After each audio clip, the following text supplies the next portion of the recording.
காலையில சமையல் வேலையை தொடங்கியாச்சு. இன்னைக்கும் எழும்புனது பிந்திருச்சு. இந்த லீவ் முடிகிற வரைக்கும் இப்படிதான். நம்மளை யாரு கேட்க போறா? மெத்தனத்தோட எலும்பி எடுத்து காலைல டிஃபனுக்கு சேமியா தான் கிண்டிக்கிட்டேன். ஏன்னா அதுதான் ஈஸியாக முடிகிற வேலையாக இருந்துச்சு. சேமியாவையை கிண்டி எடுத்துக்கிட்டு இனி என்ன கூட்டு பொரியல்னு எல்லாம் ரெடி பண்ண வேண்டியதான். எல்லாம் கிண்டி எடுத்து சமையலை முடிக்கிறத வரைக்கும் சமையலை முடிச்சுட்டு க்ளீன் பண்ணுறது ஒருபாடு வேலையாக இருக்கும் பார்த்துடுங்க.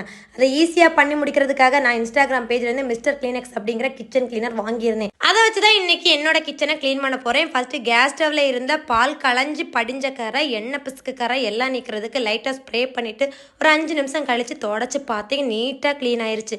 இந்த மாதிரி கிச்சனில் எங்கே எல்லாம் கரை படிஞ்சிருக்கோ அந்த இடத்துல லைட்டாக ஸ்ப்ரே பண்ணிவிட்டு 5-10 நிமிஷம் கழித்து நீங்கள் துணி அடித்து தொடச்சி எடுத்தீங்கன்னா நீட்டாக க்ளீன் ஆயிரும் பார்த்துடுங்க. நான் யூஸ் பண்ணி பார்த்து எனக்கு ஒர்க் அவுட் ஆயிடுச்சு. கிச்சனும் க்ளீன் ஆயிடுச்சு. வெறும் 249க்கு ஃப்ரீ ஷிப்பிங்கில் கொடுத்துட்ருக்காங்க. உங்களுக்கும் இந்த ப்ராடக்ட் வேணும் அப்படின்னா மிஸ்டர் கிளீனெக்ஸ் அப்படிங்கிற இன்ஸ்டாகிராம் ஐடியில் டிஎம் பண்ணி கேட்டுக்கலாம். அதில்னா அவங்க நம்பரை ஸ்க்ரீனில் கொடுத்துருக்கேன். வாட்ஸ்அப் பண்ணி கூட கேட்டுக்கலாம். ஓகேவா?